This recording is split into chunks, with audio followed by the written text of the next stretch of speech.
Welcome to this week's episode of The Climate Impact, where we bring you the latest in local weather and environmental stories from WTOL 11's team of reporters and meteorologists. From Lake Erie water quality and forecast outlooks to global climate trends, we have you covered for all your climate stories that impact you and your community.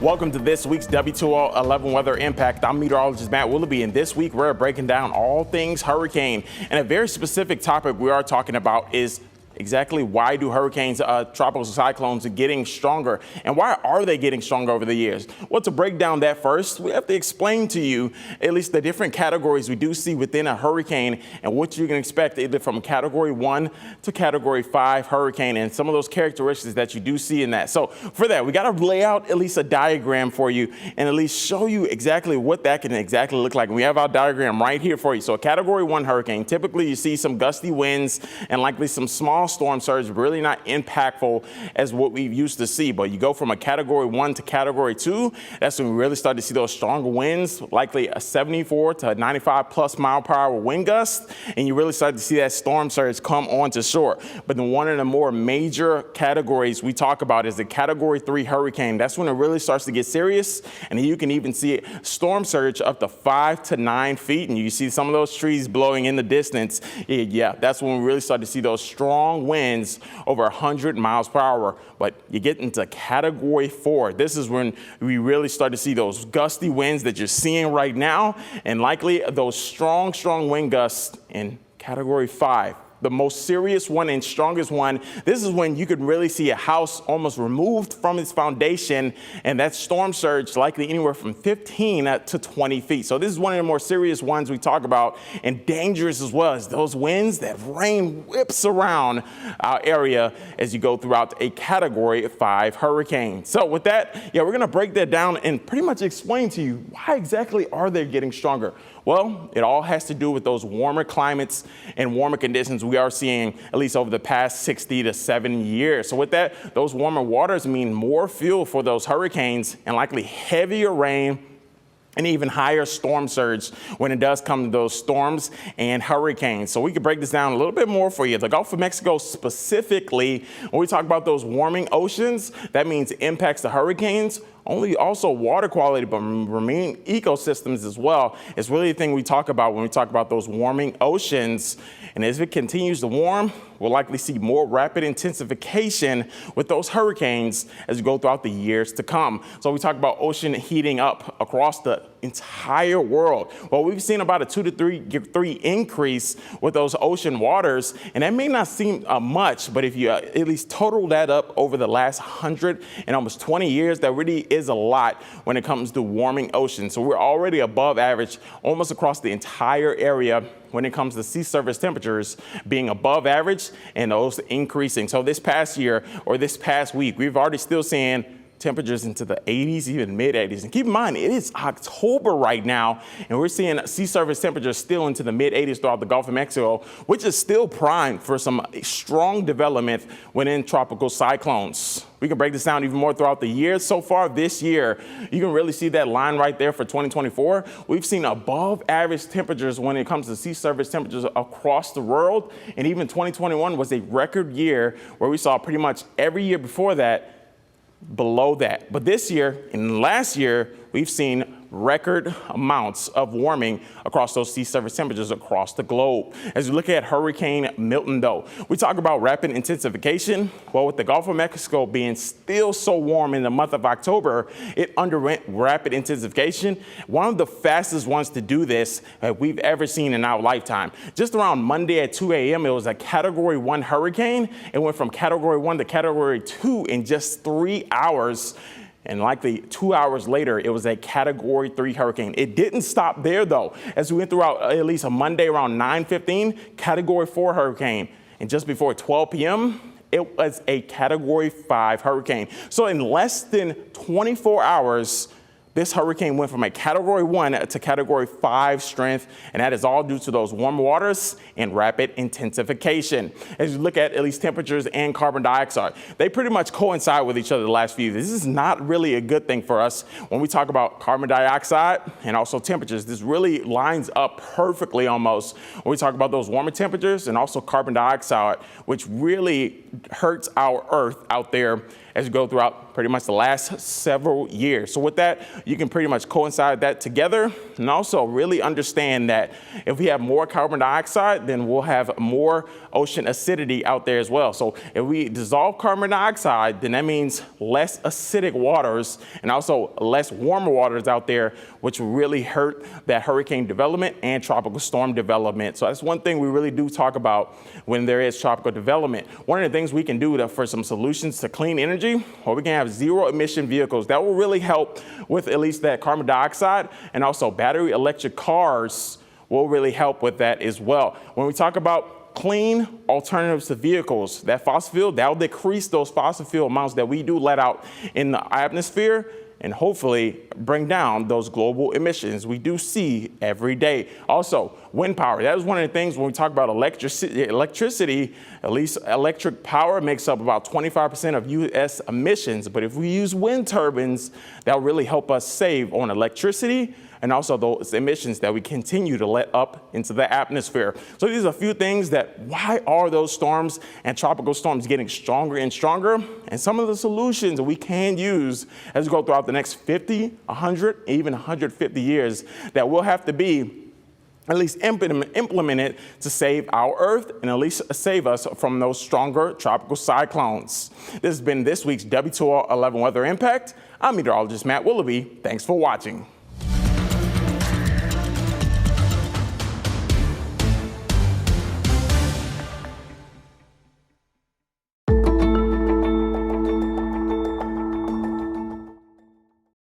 Welcome back in. We've got some new data on Hurricane Milton. It is still a major hurricane, but it has weakened ever so slightly down to Category 3 status with sustained winds of 125. And there are still indications that gusts may be approaching 175 miles an hour. Landfall likely to occur late this evening or early tonight. Here is the latest radar loop, the eye of the storm, now a little over 100 miles to the southwest of Tampa, with those outer bands of thunderstorms starting to impact Florida. Here's the eye of the storm that is now 108 miles to the southwest of Tampa there. And the eye of the storm is where there is calm conditions, and it's the periphery of the eye that brings the strongest winds and the heavy rain. So some of those bright orange colors that are approaching the western coast of Florida, that is where some of the strongest winds will be contained. A reminder that our chief meteorologist Chris Vickers is at the inland safe location away from the storm surge, assisting our sister station in Tampa, and is providing updates on social media and also streaming around the clock.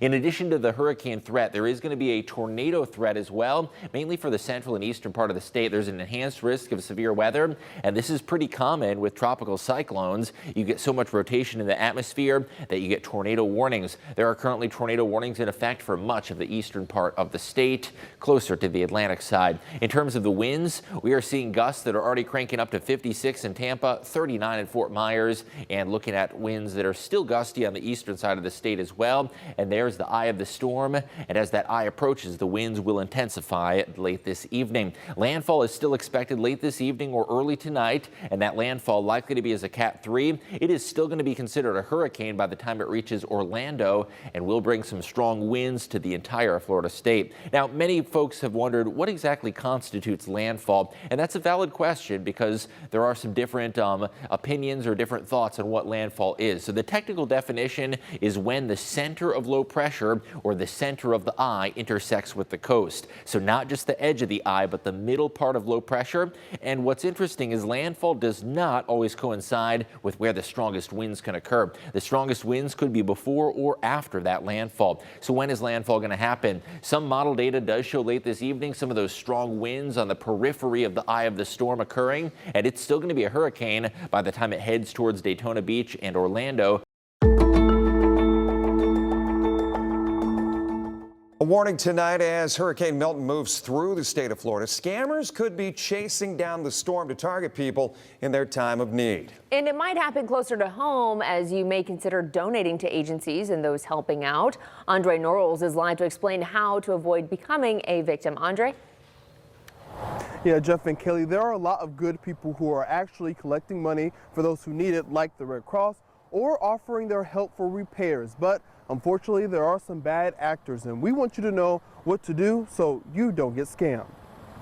As the South cleans up the aftermath of Hurricane Helene, Hurricane Milton is roaring through, and organizations are asking people for money to help those who've been impacted. It's very important. People's hard-earned money goes to an organization that has credibility like the Red Cross. Jim McIntyre is with the American Red Cross. He says there are ways to make sure the organizations you give money to are legit. You can search CharityWatch.com or the Better Business Bureau to make sure you're not dealing with a fraud before handing over any money. It's important that people who are hurricane weary have the help that they need. You might have loved ones who could be impacted by these hurricanes. Some might be elderly and targeted by scammers. BBB President Lane Mott says contractors will make their way to Florida shortly after the hurricane. As soon as the roads are open and the water partly clears. But some of them might not be contractors your family wants to be involved with. Try to research the company. Do not just assume everybody showing up with a bulldozer is reputable. He also says focus on getting emergency repairs done first. Then, when it's time for the larger projects, get a contract in writing and work with insurance if you can. If you're paying out of pocket, settle on a price before signing the dotted line. You should work with the contractor to get a quote or a not to exceed price before you just let them start rebuilding stuff and you have no idea what the price is going to be. Now the BBB has a whole scam survival kit on its website. You can find a link to that on our website, WTOL.com, under the links mentioned page. Reporting in West Toledo, Andre Norrells, WTOL 11.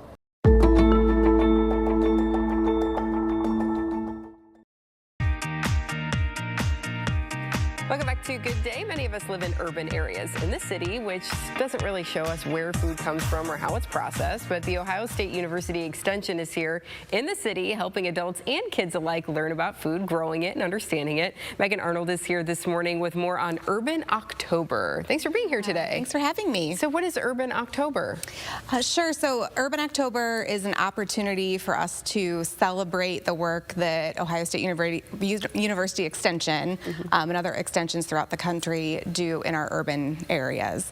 There's oftentimes a perception that Extension only works with rural communities, that you need to maybe show an animal in order to go to the fair, things like that. And this is a month for us to be able to highlight the impact that OSU Extension is having in our urban areas in Ohio as well. Yeah, you know, we were just talking about our Good Day Garden here, that we're growing a garden in downtown Toledo. So, you know, people can grow and consume their own produce here, you know, in the city. Absolutely. It's a great opportunity just to think about too that and really highlight the farm to plate process. Again, you know, change the perception of agriculture, that it is possible to happen right in the city, and as an extension office, especially here in Lucas County, we're here to support that, work with community partners to bring the resources and knowledge of the Ohio State University here to our local community. So what will you be doing throughout the course of the month?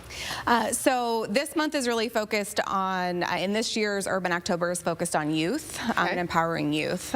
So we're really excited. One of the things we're highlighting this month is our partnership with Urban Holistics as part of our very own Senator Hicks Hudson Senate Bill 111, which is focused on really helping youth with entrepreneurship and understanding that there is a route for them, especially in urban and counties, to work in agriculture and see what kind of careers are available for them as well. So will you be going into schools and things like that? Or? So we do quite a bit of in-school programming as part of our 4-H youth development program area within Extension. So again, in our urban counties, there's a lot of in-school programming. So our 4-H educator just does a lot of programming around, especially around STEM, in our, especially Toledo Public Schools and other school districts. So that's something that, again, working with our urban youth is something that we do very often as well. It's interesting because I do remember, you know, growing up, 4-H was always, the farm area, you know, and I grew up in northeastern Pennsylvania, and we didn't have ag or 4-H, and then I moved to Florida, and 4-H was huge, so I learned a lot about it there. So it's wonderful, though, to see that you're getting more into the urban areas in educating the students. Yes, absolutely. And like I said, part of the, you know, the mission of the land grant institution, which Ohio State is it's our extension and engagement kind of branch of Ohio State. So to really bring the information, the education, the resources of Ohio State into all of our 88 counties. And there, as I said, has been sometimes a perception that we focus only on our rural areas. But extension is just as vibrant and important in our urban areas as well. It just sometimes looks a little bit different. Sure. So for example, with our 4-H youth development programming, it's not always you know, focusing on maybe a 4-H project or taking an animal to the fair, as I said, but on in-school programming and working with our kind of taking extension to our constituents and our clients, which oftentimes that means we're meeting them where they are. That might be in the schools. It could be, you know, we do a lot of even one-on-one work with when folks have questions about what's happening in their gardens. Yeah, they might call you our can office. help with that. Yeah, we absolutely can. And so again, just, you know, it's an opportunity in October to focus on what we're doing in our urban counties and urban spaces. We had one situation at our house where we have a tree, and we're like, something's killing this tree, and sure enough, we reached out to our extension office in Wood County, and they were like, this is what's going on, you know. We're like, is it die? Is it, you know, we weren't really sure, but it's a great resource, as you mentioned, that many people just may not even know that you're there for those types of things. Absolutely, yeah, and that's what we always say, call us first, and if we don't know the answer, we can certainly get our residents in contact with someone who can answer their question. But our staff, especially here in Lucas County, is incredibly knowledgeable, incredibly connected with the community, and doing some really important work. Yeah, and we've had them on several times showing us how to make do this, do all that great stuff. So it's been a wonderful season, and then so looking ahead into October here, we'll be reaching the kids and doing some great work there too. Yep, absolutely. Thanks for being here today. Thank you so much. Appreciate it. Yep. Stay with us. We have more Good Day right after this. Thanks for tuning in to this week's episode. You can catch any of the latest anytime on our WTOL 11 Plus streaming app, available on Roku and Fire TV. Be sure to also download the free WTOL 11 news and weather apps for everything happening in your community and beyond.